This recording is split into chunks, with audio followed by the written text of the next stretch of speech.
अगर हम इसको कंपैरिजन करें क्रिप्टो करेंसी के साथ तो क्या हाँ, सजेस्ट अब करेंगे? देखिए जो क्रिप्टो करेंसीज है या फॉरेक्स मार्केट है या हम्म कमोडिटीज की मार्केट है, हम्म यूं कह लें क्या वो 100% जो है ना वो जुआ है। वो कैसे? वो मैं आपको बताता हूँ। अब वो इस तरह जुआ है। ये तो फिर आप ये कहना चाह रहे हैं ना नहीं कि नहीं थोड़ा कुत्ता कुत्ता है साड़ा सर, कुत्ता नहीं नहीं, टॉमी। उसमें मैं आपको मैं कंपैरिजन बताने लगा ना, उसमें क्या हाँ है।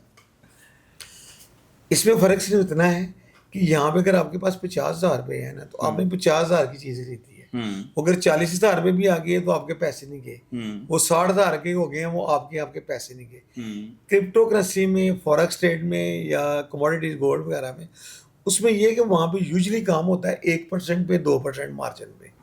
अगर आपने 50,000 दिया है ना, तो जो आपने क्रिप्टो करेंसी खरीदनी है ना, अगर उसे 10 पॉइंट ऊपर जाना है ना, तो हो सकता है वो आपका 50,000 1 लाख हो जाए। तो यहाँ हो सकता है अगले लम्हे वो आपका ज़ीरो हो जाए। नहीं सर, अगर हम देखें चूँकि क्रिप्टो करेंसी को शायद लोग कम जानते हों, बिटकॉइन को ज़्यादा जानते हैं। सर मैं बेसिकली मैं मैं मैं बिटकॉइन मैं ही मैं सर इसको है। मैं उसी पे आ रहा हूँ। इथीरियम है या बिटकॉइन है। तो 2010 की बात कर लेते हैं, चूँकि अभी पीएसएक्स में भी आपने वो 20-20 25-25 साल पुरानी बात की है। तो क्रिप्टो करेंसी अगर बिटकॉइन की बात करें तो मेरे ख्याल में 2009-10 में इसकी प्राइसेस जो है ना वो हंड्रेड्स में थी ऐसे ही, $100 में थी। और आज इसकी प्राइस जो है ना वो एक 1 लाख लाख 30 पंद्रह बीस 35 हज़ार हज़ार तक डॉलर्स पे जा रही है। यानी कि अगर हम पाकिस्तानी कैलकुलेशन करें तो कैलकुलेटर के साथ ही हो गया, ऐसे सर निकल नहीं के। नहीं, वो उसका रिटर्न बहुत ज़्यादा है। ठीक है। तो मीन्स के वही कहने का मतलब है कि अगर हमने स्टॉक एक्सचेंज में पैसा डाल रहे हैं तो वो क्रिप्टो में ज़्यादा बेहतर नहीं है? मैं आपको बताता हूँ, मैं क्रिप्टो की ही बात बता रहा हूँ। हम्म क्रिप्टो में मेरे सामने चूंकि स्ट्रेट के अंदर है, तो लोगों से मुलाकात या राब्ते पता चलता रहता है। मैंने यहाँ पे देखा है कि यहाँ पे ऐसे लोग भी हैं, मैंने देखे हैं जिन्होंने 112,000 रुपये एंट्री ली है, हम्म जिन्होंने 17,000 रुपये ली है, जिन्होंने 25,000 रुपये ली है, हम्म जिन्होंने 50,000 रुपये ली है, हम्म जिन्होंने 60,000 रुपये भी ली है। हम्म वो कहते हैं, जो उनकी हिस्ट्री मैंने सुनी है, यार हमने बहुत पैसे कमाए हैं, हम्म बाद में पता चला जी वो सारे के सारे चले गए। हम्म क्योंकि बताया ना, वो बेसिकली नहीं लिवरेज में। नहीं, उसमें देखे ना, अगर हम लिवरेज को माइनस कर दिया, हमने पीएसएक्स में भी माइनस कर दिया, ठीक है, हमने क्रिप्टो में भी हम माइनस कर देते हैं लिवरेज को। हाँ चले, ये भी हम अच्छा स्पॉट क्वेश्चन। में मैं ट्रेडिंग समझ करते स्पॉट ट्रेडिंग में, अब उसमें जो क्रिप्टो का प्रॉब्लम ये है ना, कि उसको आप पाकिस्तान में नहीं कर सकते, पाकिस्तान को पता इनलीगल है, बैन है पाकिस्तान में। अभी काम तो कर रहे हैं इस पे। अभी काम कर रहे हैं, जब लेकिन करेंगे लेकिन लेकिन लेकिन वो भी ये लेकिन देखें। इलीगल के बावजूद पाकिस्तान में क्रिप्टो हो रही है। सर हो रही है, लेकिन जो भी कर रहे हैं ना, वो इनलीगल एक्टिविटीज पे मुलव्वस है। हम्म वो लीगली तौर पे पाकिस्तान पे ना फॉरेक्स अलो है बाहर के ममालिक से, हम्म ना आपकी ये क्रिप्टो या कोई भी वो लेकिन हो रही है। हो रही है। वो तो डेफिनेटली देखिए यहाँ पे मतलब लोगों अभी ने। जो क्वेश्चन है वो मतलब लीगल इलीगल, मतलब ये है कि बेस्ट कौन सा है? नहीं देखिए, मैं आपको बताता हूँ, ये इसमें आपका आ जाती है डिसीजन मेकिंग। हम्म कुछ लोग कहते हैं जिनमें होता है कि हाई रिस्क लेने की हाँ, होती है, पावर पावर होती। हो जो बंदा हाई रिस्क ले लेगा वो वो क्रिप्टो उसके में। लिए वो ज़्यादा इजी है। नहीं, अच्छा सर, आजकल जो हमारे नौजवान हैं काफ़ी ज़्यादा, मीन्स कि मोस्टली जो रेशो है वो बेरोज़गारी की है।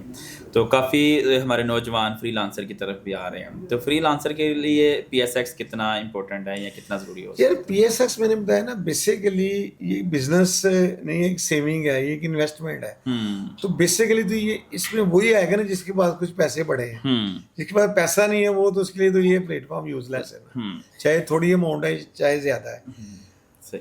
अच्छा सर, 2025 की अगर हम दोबारा से बात करें तो आप हमारी ऑडियंस को, देखने वालों को, सुनने वालों को क्या मतलब कि आप रिकमेंड करेंगे कौन से शेयर्स इस टाइम पे जो अच्छा गेन दे सकते हैं इन फ्यूचर? तो कुछ 5-7 शेयर्स जो है ना वो हमारी ऑडियंस के साथ देखिए बताएं जो इस अच्छा डिविडेंड भी दें और कैपिटल गेन भी अच्छा हाँ हो। देखिए, इसमें देखिए ना, आजकल मैं जैसे कि भी एक सिंपल एक शेयर की मिसाल देने लगा हूँ। कुछ लोगों की प्रडिक्शन है, जैसे आजकल पाकिस्तान के अंदर आप रिकॉर्डिंग का बहुत ज़्यादा हम्म सुन रहे हैं ना, हम्म कि यहाँ पे ये निकलने जा रहे हैं, बहुत ज़्यादा हाई बिल्कुल। निकलेंगे, हम बेचेंगे। तो उसकी अगर आप हम देखा जाए ना, बेनिफिशरी जो सबसे बड़े होंगे वो पाकिस्तान के अंदर, एक तो आइलैंड गैस और जीडीसी और ठीक। पाकिस्तान पेट्रोलियम का नाम लिया पाकिस्तान जा रहा है। पेट्रोलियम। ये सबसे बड़े बेनिफिशरी होंगे, हम्म जिसकी वजह से इनकी अर्निंग बहुत ऊपर चली जाएगी। हम्म और इनकी चूंकि प्राइसेस ठीक भी हैं, हम्म और पीपीएल पर कम हो, जीडीसी तो रेगुलर डिविडेंड पे दे लोड रही भी है। इसका है। तो ये शेयर्स में अभी भी ग्रूम नजर आता है। इसके अलावा ये तो हो गया आइलैंड गैस सेक्टर के, अदर सेक्टर्स? अदर सेक्टर्स में अगर आप देख लें, आपको ये फर्टिलाइजर सेक्टर में बहुत स्कोप है। अभी भी तो हमारा आयरन आगे जिस तरह अभी ये रुका हुआ है, आपकी कंस्ट्रक्शन एक्टिविटीज़ कम है रियल एस्टेट की वजह से, तो अभी भी हमारा जो आयरन सेक्टर है या स्टील। स्टील सेक्टर, सीमेंट है, अभी भी इनकी प्राइसेस बहुत कम है। अच्छा। लकी सीमेंट में बहुत ज़्यादा ग्रूमिंग ऊपर जाने की सीमेंट सेक्टर में। अच्छा सर, मीन्स के कुछ लोग आते हैं तो वो मतलब 5 मिलियन लगा रहे हैं, 6 मिलियंस लगा रहे हैं, तो वो एक ही शेयर्स पे लगा रहे होते हैं। तो आपका क्या ख्याल है कि मुख्तलिफ सेक्टर्स के मुख्तलिफ शेयर्स हमें बाय करने चाहिए, या जो इसका आप समझते हैं कि अच्छा स्कोप नज़र आ रहा है, सारे के सारे पैसे उसी में? सर देखिए, असल में ना मार्केट का जो है ना, बाहर की जो मार्केट होती है उनके साइजेस बहुत बड़े हैं। जो पाकिस्तान स्टॉक है इसका साइज अभी बहुत छोटा है। यहाँ पे जो है ना नंबर ऑफ इन्वेस्टर्स बहुत कम है। अभी भी मोनोपोली कुछ बड़ी ब्रोकरेज इंडस्ट्रीज की, म्यूचुअल फंड्स की या बड़े, तो वो अभी भी वो अपने मिजाज के मुताबिक मार्केट को जिधर उनका इंटरेस्ट होता है ना वो सेक्टर चल पड़ता है। तो वैसे अल्टीमेटली देखा जाए ना तो बेस्ट ज़्यादा गेनर वही अच्छा रहा है जिसके पास पोर्टफोलियो में डिफरेंट किस्म की 2 4 5 चीज़ें जो चल रही होती हैं। हाँ, वो चल रही होती हैं तो उनका इंटरेस्ट भी बिल्डअप होता रहता है।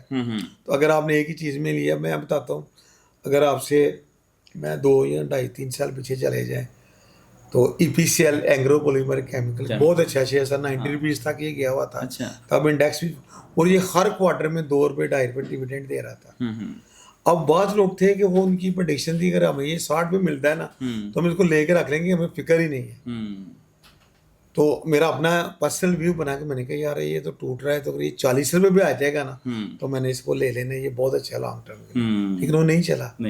अब जिसने एक ही पैसे लगाया अभी 28-29 रुपये है, उसका तो वो हो गया ना, हो गया। उसने एज कम्पेयर जिसे 3 4 सेक्टर में पैसे लगाए हैं उसमें अगर चले उसने 3 में कमा भी लिए हैं, 2 में नहीं है, तो कम अज कम वो थोड़ा कंफर्टेबल तो है ना अपनी पोर्टफोलियो। बिल्कुल।